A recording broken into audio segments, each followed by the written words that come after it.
گھنے جنگل میں ایک چھوٹا سا بندر رہتا تھا جس کا نام منٹو تھا۔ منٹو بہت شرارتی تھا مگر دل کا نہایت صاف۔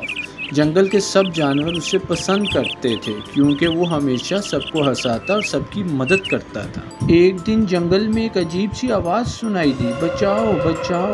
یہ آواز ایک ننھے طوطے کی تھی جو شکاری کے جال میں پھنس گیا تھا۔ سب جانور ڈر گئے۔ منٹو نے سب جانوروں کے ساتھ مل کر ایک زبردست منصوبہ بنایا۔ سب سے پہلے ہاتھی انکل نے موقع پا کر اپنی لمبی سونڈ سے جال کو اٹھا لیا۔